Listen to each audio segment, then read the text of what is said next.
apóstol Pablo a los Efesios, capítulo 6, los versículos 16 y 17. Dice así las Escrituras. Efesios, capítulo 6, los versículos del 16 al 17. Dice así las Escrituras.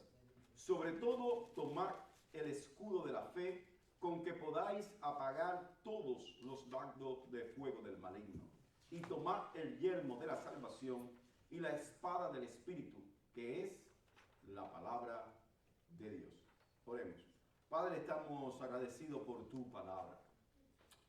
Úsanos para poder exponer el texto y hablar a tu pueblo de tu palabra para nuestras vidas, que es tu voluntad absoluta.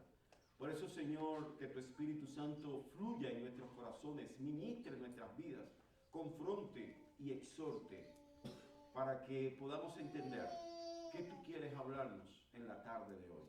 Úsanos para tu gloria, que esta exposición de la palabra sea para tu gloria y tu honra. En el nombre de Jesús. Amén. Amén. Le decía que vamos a uno de los distintivos bíblicos. Es una serie que va a llegar hasta diciembre. Y un distintivo más de una iglesia bíblica es saber usar la armadura de Dios. Un distintivo más de una iglesia bíblica es saber usar la armadura de Dios. No podemos estar ausente o pensar que no vivimos una batalla. Vivimos una batalla espiritual diaria. Y como siempre he explicado, es una lucha por la verdad, es una batalla por la verdad. No es que vamos a tener un enfrentamiento armado con fusiles, porteaviones, no. Cuando hablamos de la batalla del creyente y que el creyente tiene que saber usar la armadura de Dios, hablamos de una lucha por la verdad. El apóstol Pablo escribe esta carta desde la prisión, y es importante saber esto. Pablo está en Roma, está a punto de ser ejecutado por el emperador Nerón, y él le escribe desde la prisión, exhortando, hermano, a los creyentes de Éfeso a que se fortalezcan en el Señor y en el poder de su fuerza. Efesios 6:10. Y eso me llama la atención porque Pablo está preso, Pablo está sufriendo, Pablo está viviendo un momento de agonía, de tristeza, pero él no está pensando en él. Él está pensando en aquellos hombres que están siendo perseguidos, que muchos de ellos están siendo comidos por las bestias salvajes en el Coliseo romano.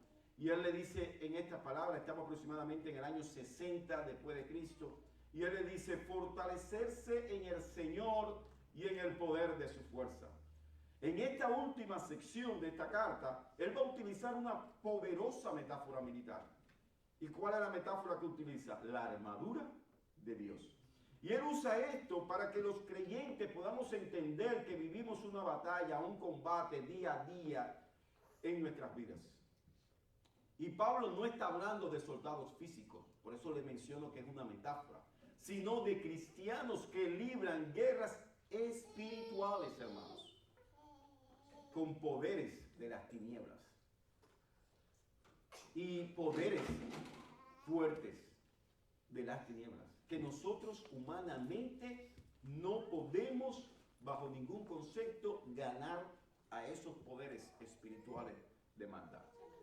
Siempre he dicho que he estado siempre en contra de un cántico que se escucha por ahí mucho: vamos a machacarle la cabeza al diablo. No sé de cuántos de ustedes han escuchado ese canto. Eso es una estupidez. Nosotros no tenemos poder para machacarle la cabeza al diablo.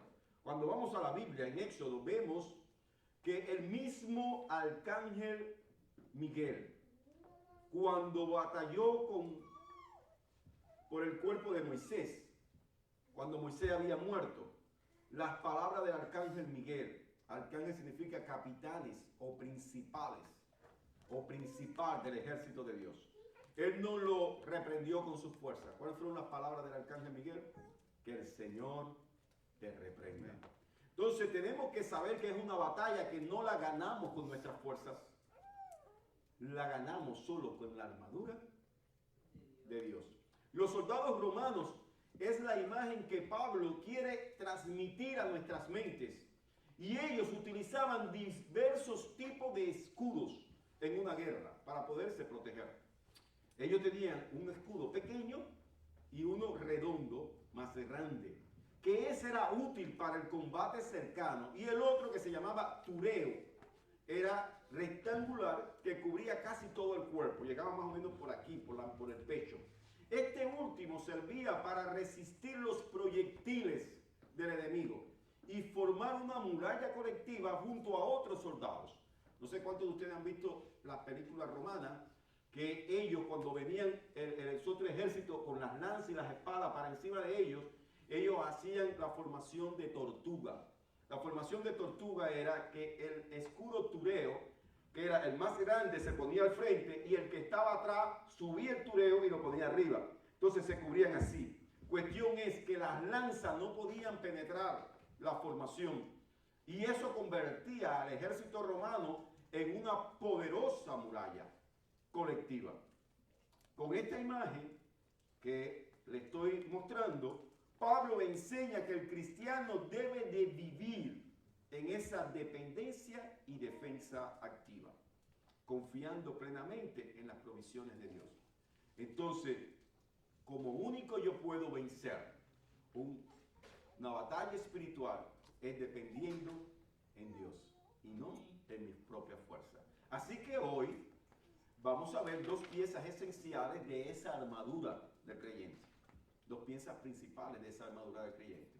La primera es el escudo de la fe, versículo 16. Y la segunda es el yelmo de la salvación y la espada del Espíritu, versículo 17. Y eso nos lleva al primer punto de la tarde de hoy. El escudo de la fe, sobre todo tomad el escudo de la fe con que podáis apagar todos los dardos de fuego del maligno. El escudo, el tuleo, alude al escudo grande romano. Así la fe aquí no se refiere al contenido doctrinal del cristiano, escuche bien, sino a la fe de Judas, capítulo 3, perdón, Judas 3, porque Judas solo es un capítulo, sino a la confianza activa del creyente ¿en quién? En Dios.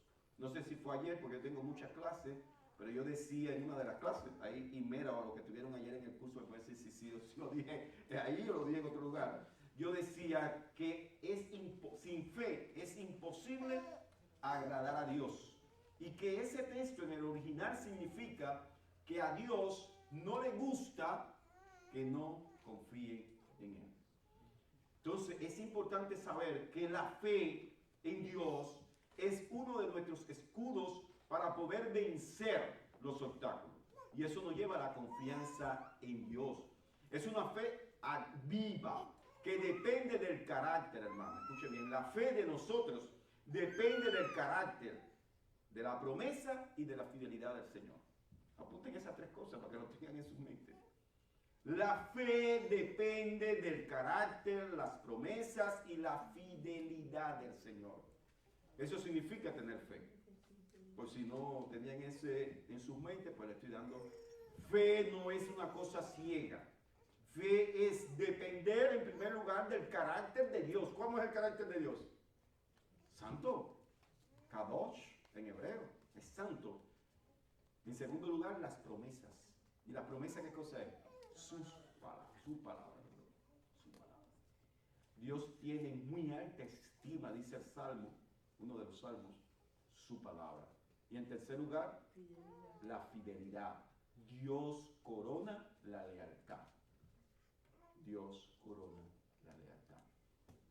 El cristiano debe confiar, como enseña Hebreo 11:6, en que Dios existe y recompensa a los que lo buscan. ¿Ven eso? Esa es fe. Tenemos que tener la certeza de que Dios es real y que Él va a recompensar a los suyos. Pero tenemos que buscarlo, tenemos que confiar plenamente en Él. El cristiano debe de saber que la fe no es una emoción vacía. ¿Saben lo que es una emoción? Algo que yo sienta emotivamente. No, eso no es fe. No. Cuando yo confío en Dios, escuche bien, y yo conozco su carácter, y yo sé que su palabra es real, y Él va a cumplir su palabra, y que yo voy a serle fiel a Él, mi fe no está vacía, sino está basada en una convicción firme en la palabra de Dios. como lo encontramos en Proverbios 8:34. ¿Sabe lo que dice Proverbios 8:34? Bienaventurado el hombre que me escucha. Qué cosa más linda. Bienaventurado el hombre que me escucha. Mateo 7:9. Dios no da piedra por pan. Qué cosa más linda. Filipenses 4:19. Mi Dios suplirá todo lo que os falta. Mi Dios suplirá todo lo que os falta. Y Filipenses 1:3 nos bendijo con toda bendición espiritual en las regiones celestes. Así como el soldado se cubría con su escudo frente a las flechas encendidas, el creyente se protege de las mentiras del diablo. Por eso le decía que es una batalla por la verdad. El diablo es mentiroso y nos trata de enredar y confundir, hermanos. Por eso, las mentiras, la fe nos protege de la mentira, las dudas. El diablo le gusta colocar dudas en nuestras mentes. Y temores, ¿sabían? Satanás lanza muchos temores para que tengamos mucho miedo. Pero cada promesa de Dios en su palabra es una defensa contra el fuego del enemigo. Cuando la fe es fuerte, escuche bien, las flechas del maligno se apagan. Cuando la fe es débil, el creyente se quema. ¿Cómo se quema? Con la incredulidad, la ansiedad y el pecado. Sencillamente porque no hemos confiado en Él. Y dejamos que el enemigo nos aplaste con pensamientos, dudas en nuestras mentes que generan, ¿qué cosa? Incertidumbre. Creo que es incertidumbre. Falta de confianza. ¿Qué más? Temores. Miedo. Y pensamos en dudar en lo que Dios es. Por eso comencé diciendo que el primer punto para poder entender este escudo es que yo tengo que saber que Dios existe y recompensa a quién. A quienes lo buscan. Le dejo algunas aplicaciones prácticas de este primer punto. Cuando la tentación te dice no vale la pena obedecer, levanta el escudo de la fe. Más vale obedecer que sacrificar, dice 1 Samuel 15. Cuando la duda susurre tu mente, escucha bien, Dios no te escucha. ¿Sabe por qué? Porque tiene dudas. Y a Él no le gusta a las personas que no confían en Él. Entonces tenemos que responder con fe. Y entonces el Señor, como dice el salmista, se acerca a nuestras vidas que tenemos los corazones quebrantados. Repito estas dos aplicaciones. En primer lugar, cuando la tentación te diga que no vale la pena obedecer, levanta el escudo de la fe, porque más vale la obediencia que el sacrificio. Cuando la duda, que genera falta de confianza, susurra en nuestra mente, Dios no te escucha. Cuando te pase eso, responde entonces con fe, busca a Dios, porque el Señor está cerca de los quebrantados de corazón. Gloria a Dios. Y eso nos lleva al segundo punto de la tarde de hoy. El yermo de la salvación. El yermo de la salvación. ¿Qué es lo que es el yermo? Es un casco. ¿Sabes? El yermo es un casco que tú te pones en la cabeza. Cuando el texto dice en el versículo 17, y tomar el yermo de la salvación y la espada del Espíritu, que es la palabra de Dios, está hablando del casco que protegía la cabeza del soldado romano. Este era un símbolo de la mente y los pensamientos, hermanos. Siempre recuerdo un hermano nuestro en Cuba, que ahora vive en Paraguay, y él siempre decía, el laboratorio del diablo, Leoní, es la mente del hombre. Y siempre, nunca se me olvida de grande, que él decía eso. Yo decía, la mente es el laboratorio del diablo. Entonces, Pablo dice que nosotros tenemos que proteger nuestra mente para vivir seguro en la salvación que hemos recibido en Cristo Jesús. No podemos vivir seguros si en mi mente hay dudas acerca de mi salvación. si en mi mente hay duda de que yo soy hijo de Dios, si en mi mente hay duda que yo pertenezco a la familia de Dios, si en mi mente vive eso, entonces yo no soy una persona feliz. Por eso Pablo dice, tiene que cubrirte tu mente, ponerte el casco. Y la razón es la siguiente. El enemigo busca atacar la mente. Satanás ataca la mente del creyente con duda, culpa y desánimo. ¿Está bien? Duda, culpa y desánimo. ¿Cuántos de ustedes se sienten a veces mucho desanimados? Empezando por Leonel. Yo lo digo, a veces digo aquella, oye, pero esa tristeza que yo tengo hoy. Sí, de verdad. No sé si es que vivo siempre dando clases en el seminario y preparando los sermones y a veces no desconecto mucho, pero me siento a veces desanimado. Y ahí a veces le comparto algunos cánticos. A mí me gusta escuchar los salmos, a veces los mando en los grupos. Escucho mucho los salmos y esos salmos me ministran y vuelvo a fortalecer la fe. Pero el enemigo ataca así, hermano. Nos ataca literalmente con duda, con culpa y con desánimo. Minando, ¿qué cosa? Cuando él hace eso, ¿qué él busca? Minar nuestra confianza en Dios. ¿Lo logran ver? Que no confiemos en él. Por eso es que Pablo dice en 1 Tesalonicenses 5:8 que debemos ponernos por yermo la esperanza de la salvación. El creyente que medita constantemente en el Evangelio y en la promesa de Cristo puede resistir los pensamientos de derrota. ¿Lo logran ver? Si en mi mente, cuando viene eso, yo me pongo a escuchar las escrituras, a leer la Biblia y a ver las promesas de Dios, a recordar, a memorizar las promesas de Dios y lo que Dios hizo para mi vida, entonces el desánimo, la duda y la culpa van a desaparecer. Porque mi vida vuelve a la fuente de la vida. ¿Cuál es la fuente de la vida? La palabra de Dios, que es Cristo hecho tinta. Ejemplo de esto, Elías. El profeta Elías, tras una gran victoria en el monte Carmelo, cayó en desánimo. Primera de Reyes 19. Esto muestra que aún los siervos fieles pueden ser vulnerables después de una victoria espiritual. ¿Está bien?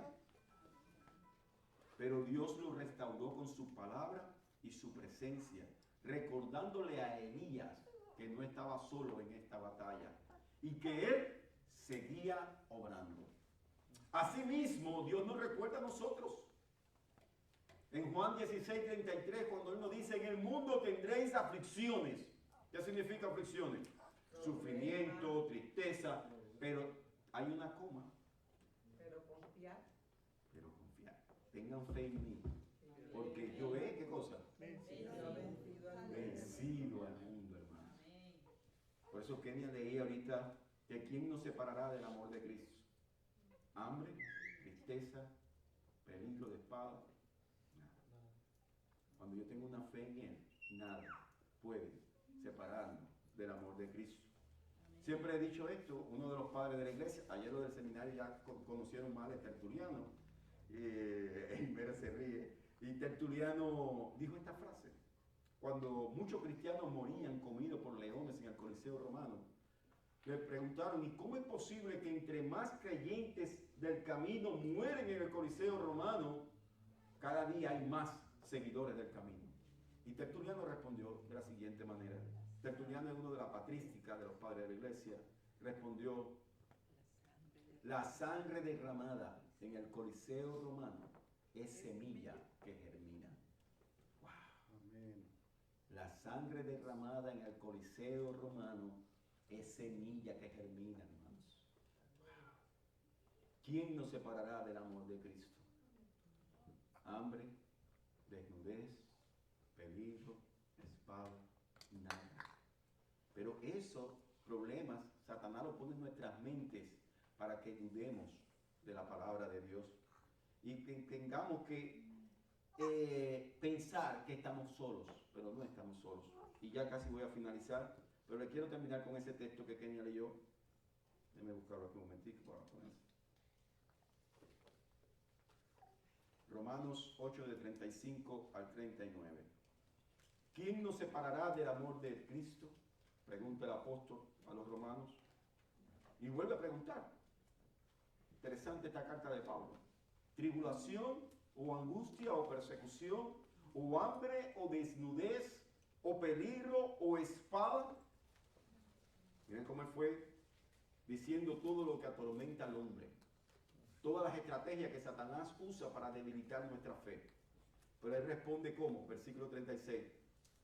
Él primero en preguntas pone los ataques satánicos a nuestras mentes. Pero en el versículo 36 él responde. ¿Y cómo responde? ¿Con palabras de Pablo? Como está escrito. Wow, hermanos. Ese es el casco de la salvación. De la palabra.